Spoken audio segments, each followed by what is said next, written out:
Have you ever heard this language? Is fear Gaeilge briste na bearla gliste. It's one of the oldest living languages in Europe. It has its own ancient alphabet, its own literature stretching back over 1,000 years, its own poetry, its own songs. But over 150 years, it was illegal to speak it in its own country. Children who spoke it in school wore a stick around their necks called a tally stick. Every time a word of it left their mouth, a notch was carved. At the end of the day, the child with the most notches was beaten. Parents helped enforce it. Teachers helped enforce it. The children policed each other. The language I'm talking about is Irish. And by the 1900s, a language that had been spoken by millions was nearly gone. Not because people forgot it, but because they were taught to be ashamed of it. Welcome to the Airlearn Language Show.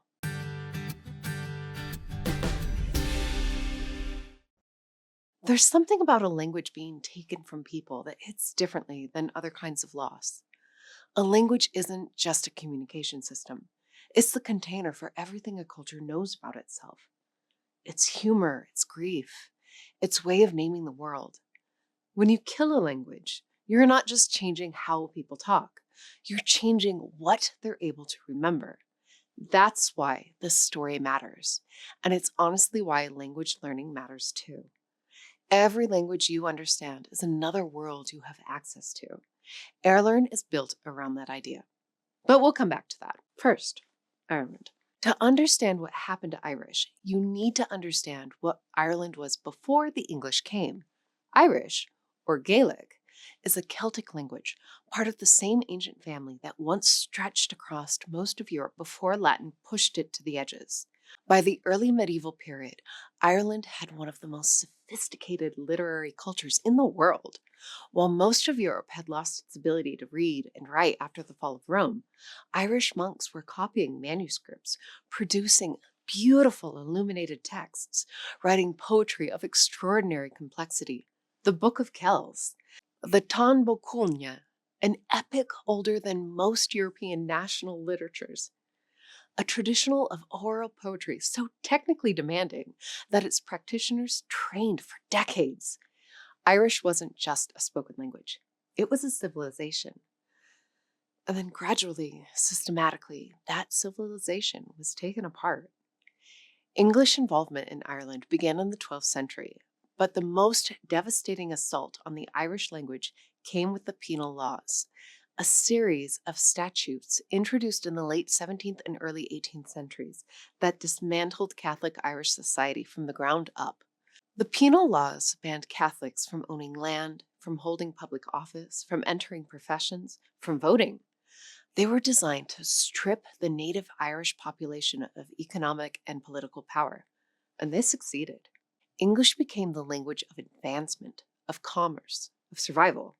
If you wanted your child to have any future, any chance of escaping poverty, of getting a job, of participating in legal or commercial world, you needed them to speak English.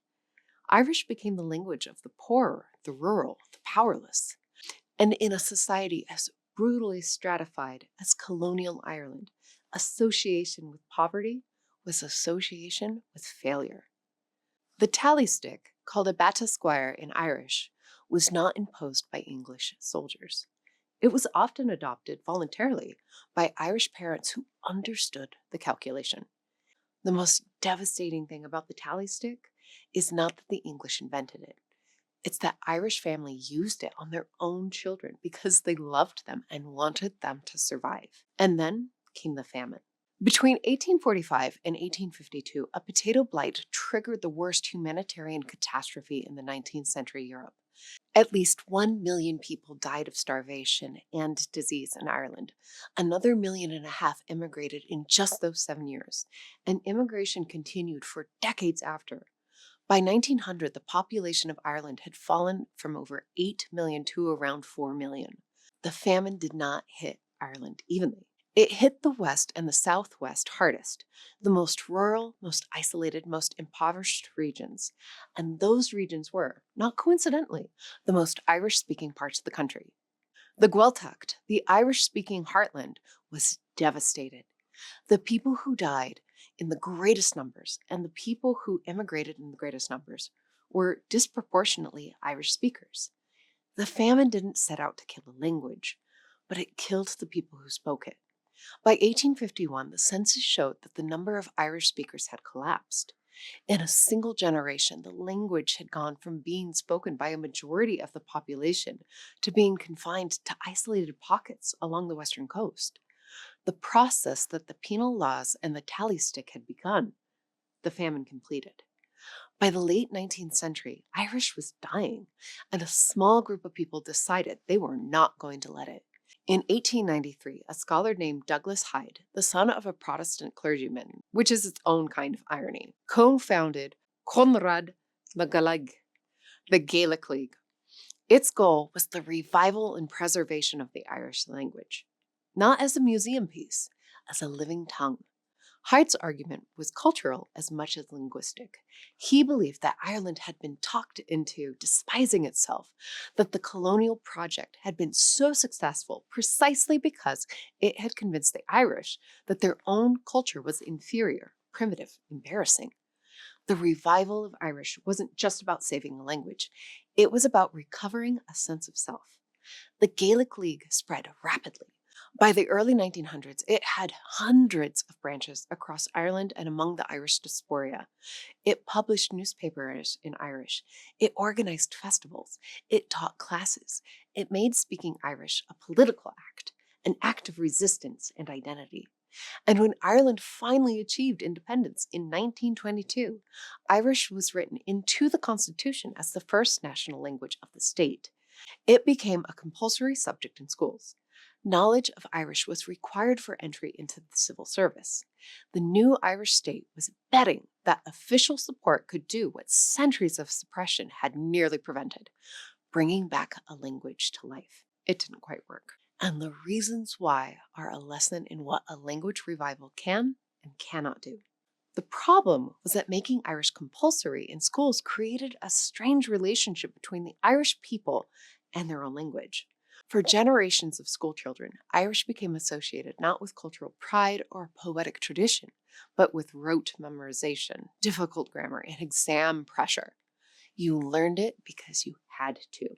You forgot it the moment you didn't have to anymore. The living Irish-speaking communities, the Gaeltacht regions along the western seaboard, in Connemara, Donegal, Kerry, continued to exist. But they were economically marginal. Young people left for Dublin, for London, for New York. They left speaking Irish and arrived in worlds where Irish was useless. The economic logic that had killed the language in the 19th century was still operating in the 20th. Today, Irish is officially the first national language of Ireland. It appears on every roadside, every government document, every euro coin minted in Ireland. Every Irish citizen studies it for 13 years of schooling.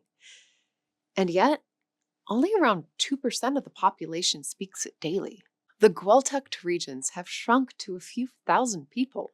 The language is alive, technically, but it is alive the way a patient in intensive care is alive, sustained by institutional support, fragile without it, and not yet able to breathe on its own. So, is the Irish revival a failure? Not entirely. And to understand why, it helps to look at what has happened elsewhere. Welsh is the comparison that Irish revivalists look at with something between admiration and envy. Welsh faced similar suppression. The notorious Welsh knot, a wooden token functionally identical to the Irish tally stick, was used in Welsh schools to punish children for speaking their own language.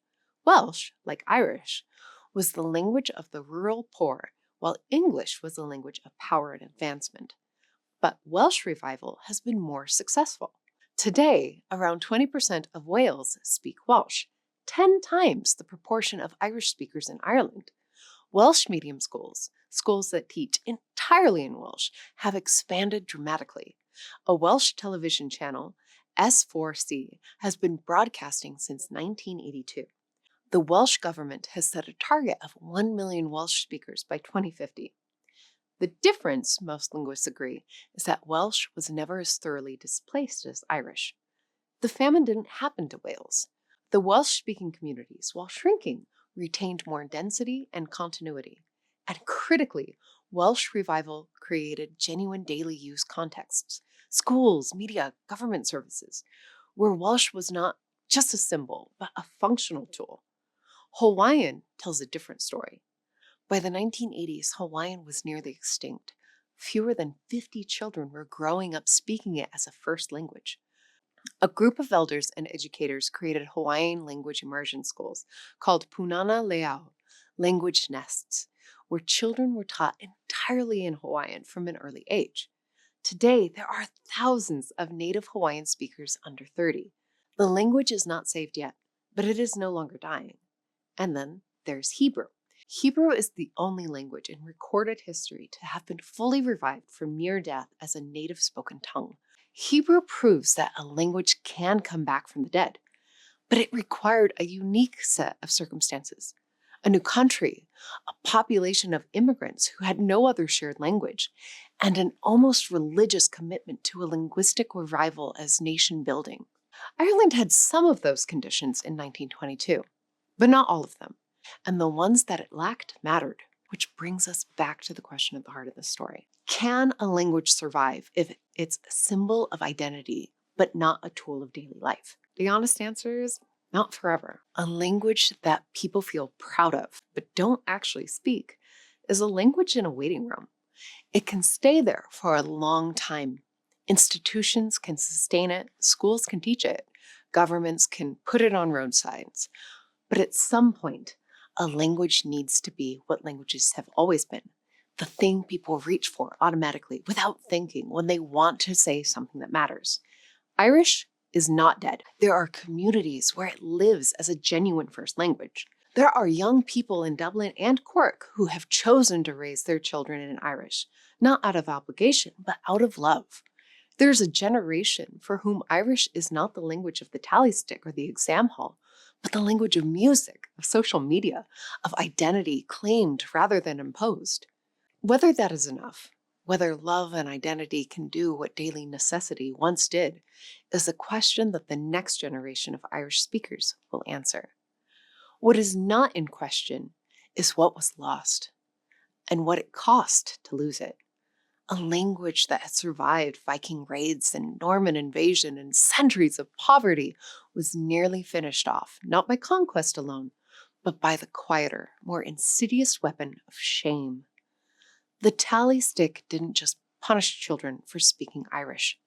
It taught them that who they were was something to be corrected.